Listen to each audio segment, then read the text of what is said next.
Jogos antigos, jogos novos, uma caveira com umas ideias meio esquisitinhas falou pra mim que os jogos antigos eles eram melhores, mas será que são mesmo? Essa é uma discussão muito interessante que eu gosto bastante e eu sei, eu tô ligado, um monte de gente já falou disso daí, mas pra falar a verdade, um dos melhores vídeos sobre esse tema é o vídeo do Grifo, inclusive eu recomendo pra caralho que vocês vejam. Mas então chegou o dia de eu dar o meu take sobre essa parada. E assim, por que você deveria ver o meu vídeo? Por que você deveria ouvir esse bozo aqui? O que eu tenho de especial?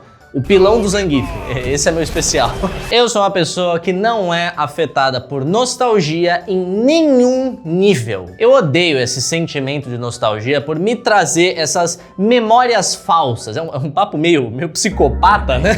Sempre que eu tenho alguma memória nostálgica de alguma mídia, alguma coisa que eu assistia no passado, eu lembro com muito carinho, eu vou lá e reassisto pra ter uma visão mais crítica e ver o que eu acho daquilo atualmente. A mesma coisa com jogos. Já que afinal de contas, eu sou um amante de jogos, rapaziada. Eu jogo qualquer coisa, independente de eu gostar ou não. Às vezes eu jogo uma parada que eu sei que eu não vou gostar, mas até as experiências ruins, elas têm algum valor. Dito isso, nesses vídeos vocês também vão entender por que eu odeio esses jogos novos de God of War. Puta que pariu, mano, é muito merda. Pra responder essa pergunta, se os jogos antigos eram melhores, primeiro a gente tem que olhar pro passado.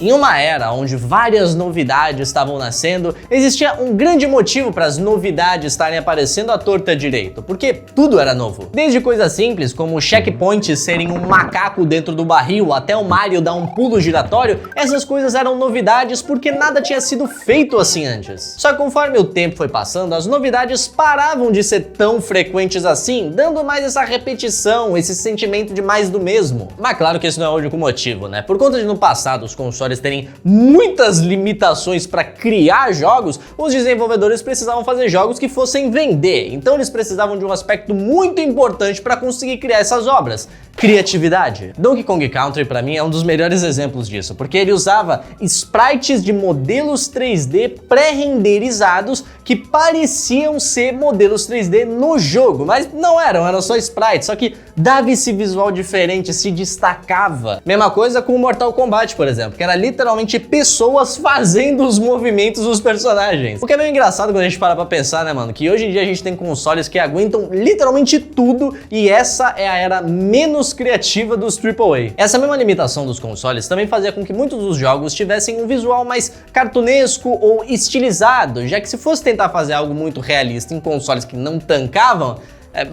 não ficava aquela coisa, né? Mas acabou que essa decisão de design acabou criando jogos que, independente da idade, eles conseguem ressoar com pessoas até os dias de hoje. Foi assim que eu joguei várias e várias vezes Jet Set Radio. Um jogo tão maneiro, tão estiloso, que mesmo com vários problemas de gameplay por ser uma obra datada, conseguiu inspirar desenvolvedores a criarem meio que um tributo a esse jogo, que é o Bomber Rush Cyberpunk, que é maravilhoso! Só que até essas falhas tentativas de fazer algo mais realista acabou criando um estilo por si só, que nem o estilo de jogo PS1, que se inspira em Resident Evil, Silent Hill, entre outros títulos aí, que faz esses joguinhos aqui que dão um cagaço, mano. Só que para além dos visuais, a criatividade também era usada num dos aspectos mais importantes dos jogos, que ultimamente tem sido negligenciado, que é a gameplay. Mario 64, o primeiro grande jogo 3D que virou de verdade e revolucionou a indústria dos games. E um pouco distópico que a gente lembra que para os players se acostumarem com esse ambiente 3D, a Nintendo colocou o Lakitu segurando uma câmera pra rapaziada conseguir entender melhor como aquela parada tava funcionando. É muito foda, mano. A movimentação, jogabilidade é precisa e impecável até os dias de hoje. O jogo envelheceu como vinho. Mesma coisa com Zelda Ocarina of Time, o jogo que popularizou o sistema de targeting, que você não consegue ficar sem no seu Souls-like aí. Por no passado, esses jogos terem sido os primeiros a trazerem essas mecânicas tão importantes na indústria, é claro que a gente vai olhar para eles com um carinho adicional, sem contar a junção de todos esses elementos e muitos outros que eu não citei aqui, como por exemplo as músicas, que hoje em dia eu sinto que eu preciso cavucar para achar aquela música que não sai na minha cabeça, porque no passado, meu Deus do céu, Isso aqui é cinema, filhão. Mas tem um ponto que eu não vejo muitas pessoas trazendo nessa discussão de jogos antigos são melhores do que os atuais, porque vale lembrar, no passado saía muito jogo merda. Não existe uma regra de jogo antigo logo é melhor. Não, muito pelo contrário, mano. Tinha muito jogo horrível e até os jogos que são bons, eles têm defeitos, eles têm coisas que são bem cômodas até. O próprio Zelda tem um problema de ter mini cutscenes em literalmente tudo que você faz no bagulho tem lá a mini cutscenezinha que deixa o jogo desnecessariamente lento. Ou alguns puzzles que eu sinceramente não sei nem o que os caras estavam pensando, tipo, atire no olho. Pronto, parabéns. Você ganhou. Foi difícil essa daí, né? Mas meio que acabou criando um senso de divino em alguma dessas obras que, nossa, você seria louco de criticar esses jogos perfeitos, que não são perfeitos. Ideias criativas continuaram a aparecer conforme os consoles foram evoluindo e as gerações foram passando, mas chegou num ponto que a gente meio que chegou numa morte do criativo.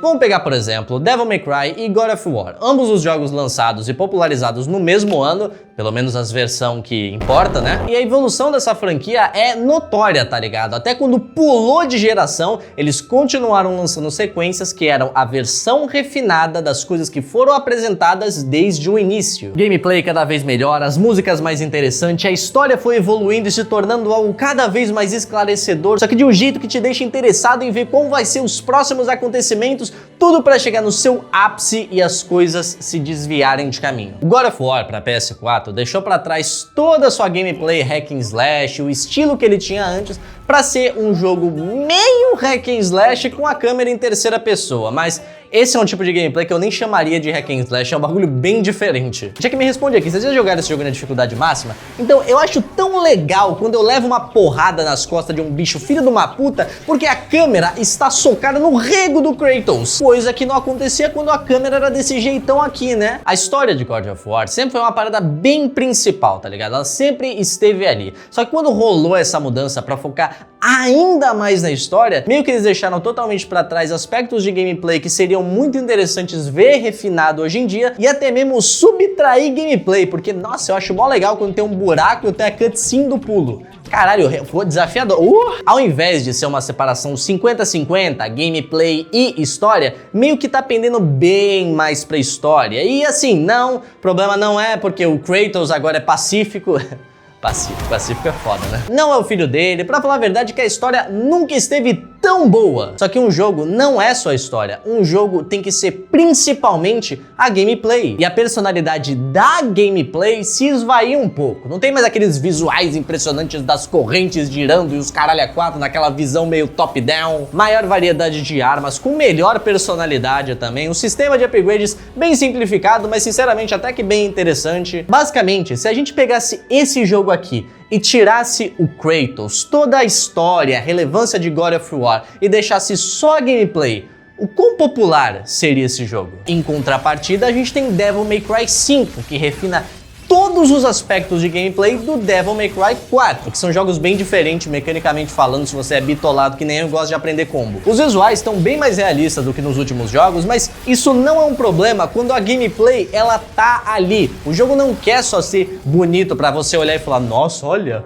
dá pra ver até os poros do rosto do boneco. Muito pelo contrário, o realismo em DMC é só pra gente ver o Dante sendo um desgraçado em 4K. A gameplay, como eu disse, é foda, moleque. Você não encontra franquia de jogos sendo tão fiéis assim com facilidade. Uma coisa é um spin-off com outro protagonista, ser uma parada totalmente diferente, que nem Metal Gear e Metal Gear Rising, que é outra parada, mas é foda, porque é diferente, é outro protagonista. Na capa do jogo você já vê que é uma parada diferente, você não vai estar jogando com um sólida cobra. Mas essa fidelidade que DMC teve de não abandonar as raízes faz você olhar pra trás e ver a clara progressão na gameplay. O jogo foi ficando cada vez melhor. Não é que ele era ruim e agora ele é bom. Ele já era bom e ele foi melhorando cada vez mais. E não vamos confundir fidelidade e uma clara evolução com preguiça e jogos que reciclam literalmente vários aspectos de gameplay. Isso daqui não é ser fiel com a própria franquia, isso é fazer os fãs de otário. Jogos AAA ultimamente têm um foco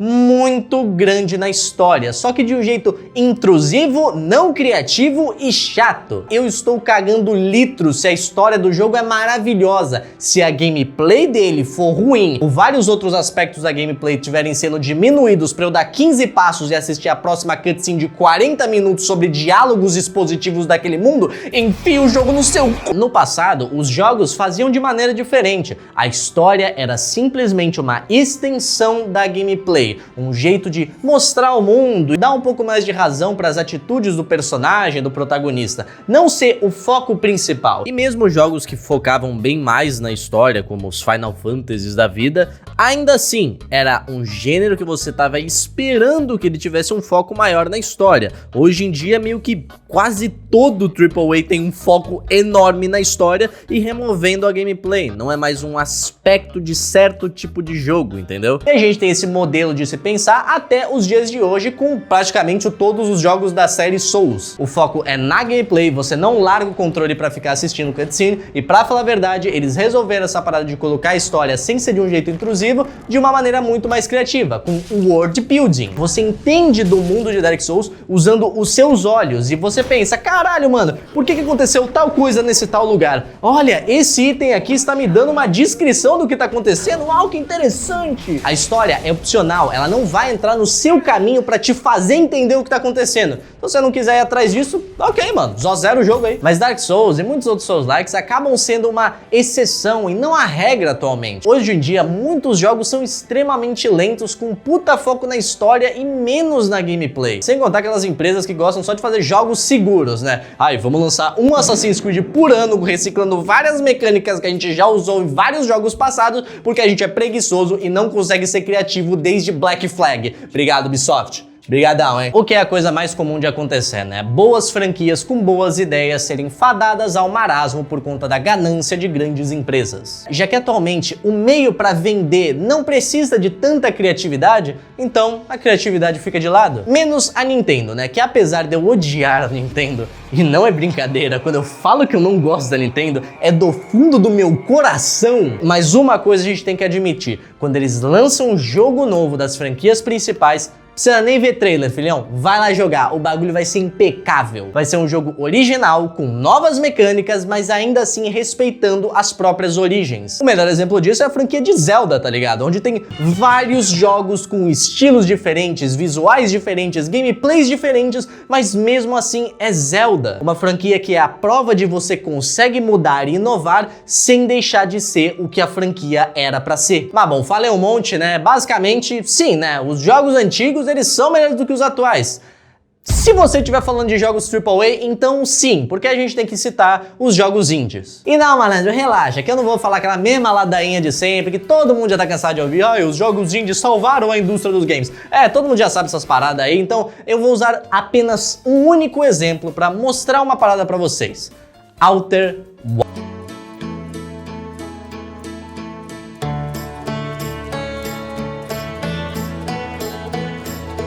Um jogo sem combate, sem árvore de habilidades, sem levels, sem história e sem uma gameplay que te agarra pela mãozinha. Olha, tinta amarela, tá vendo aí, ô burrão? Um jogo com liberdade de escolhas de verdade. Você pode explorar o sistema solar inteiro, irmão. Eu quero ver qualquer mapa de GTA competir com isso daqui, irmão. Não é aquele tipo de jogo livre que, ai, você pode fazer o que quiser no mundo, mas você quer ficar forte de verdade? Então faz esse um caminho extremamente específico, que senão você vai ficar preso num boss lá pra frente do game e aí você não vai conseguir jogar, porque a gente não pensou muito bem como funcionariam as mecânicas menores. Então faz o caminho do meta, faz. Outer Wilds é um jogo de ciclos, onde depois de 22 minutos o sol vai entrar em supernova, tudo vai ser destruído e resetado.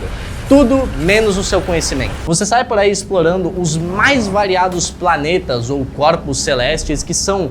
Assim, é impressionante esse jogo. Lendo relatos de uma civilização antiga que talvez tenha descoberto um jeito de resolver os problemas do universo de um jeito ou de outro. E depois de cada loop, você vai criar os seus objetivos, para onde você quer ir, o que você quer fazer. Você pode acessar qualquer canto de qualquer planeta instantaneamente, não existe necessidade de ter nenhum upgrade, e mesmo que você encontre alguma parada que é muito mais pra frente da história, isso não quebra a progressão do jogo. O bagulho que derrete o meu cérebro desse jogo, a bruxaria que fizeram aqui, é que é um jogo totalmente focado na história, que não tira sua gameplay de jeito nenhum. Tu não precisa ver uma sequência de várias cutscenes para entender o que tá acontecendo naquele mundo. Não tem nenhuma em Outer Wilds. Você explora com as suas próprias prioridades, o caminho que você quer traçar, enquanto fica tocando uma trilha sonora que, meu Deus do céu, irmão. Eu sonho com isso, cara. Jogos que estão focados na história sem tirar a gameplay, porque, porra, irmão, eu não tô afim de assistir uma série de R$300. Esse jogo só existe porque os criadores tiveram tempo para criar, refinar e fazer essa obra de arte vir à tona. E eu nem acho que seja exagero falar que para os desenvolvedores isso não é só um jogo, isso é um sonho materializado. É um exemplo claro da gente pegando a criatividade de desenvolvedores do passado com a não limitação de consoles e PCs de hoje em dia, juntando e criando o que é o meu jogo favorito da minha existência. Dito isso, como caralhos eu vou conseguir falar que um jogo antigo é melhor do que Outer Wilds? Tipo, não é. Muito desse apreço, desse sentimento dos jogos antigos serem melhores é do que eu expliquei aqui, né? Da gente ter um carinho pela nostalgia, por eles terem sido os primeiros a criarem certos aspectos de gameplay que a gente olha com uma certa reverência. Mas as franquias desses jogos do passado, que tiveram a chance de existir até os dias de hoje e se respeitam, elas são melhores do que suas contrapartes do passado. O passado apresentou a gente a ótimas ideias, mas as ideias que foram refinadas nos dias de hoje conseguem e muito superar o passado que elas se originaram. O Mario 64 tem uma movimentação fabulosa, mas o Mario Odyssey, cara, é melhor, independente de você gostar mais do Mario 64 ou não. E eu não precisaria nem estar falando isso, né, mas eu quero deixar um pouco claro que a rapaziada tende a distorcer um pouco as coisas. Não, jogos antigos não merecem ser esquecidos, ou eles são piores por conta disso. Tem muitos jogos que eles ficaram no passado e não tiveram uma continuação exatamente. Tipo o Chrono Trigger, que eu sei, teve o Chrono Cross, que E mesmo o jogo sendo antigo, ele é uma obra de arte, tá ligado? É literalmente um dos meus JRPG favoritos. O passado não existe pra gente esquecer dele, ele existe pra gente lembrar que as coisas que foram criadas lá atrás geraram essas obras maravilhosas que a gente tem no presente. Tá bom, rapaziada, por hoje o vídeozão vai ficando por aqui. Chega de falar! E a graça final que eu vou fazer nesse vídeo aqui é, na descrição tem um código para você enviar para mim um Pix de R$1 com uma mensagem extremamente carinhosa. Esse código só vai ficar ativo durante a primeira hora do vídeo, então sejam engraçados e, pelo amor de Deus, maneira aí, tá? É só uma piada, não é pra mandar uns R$100 não, que eu vou ficar envergonhado.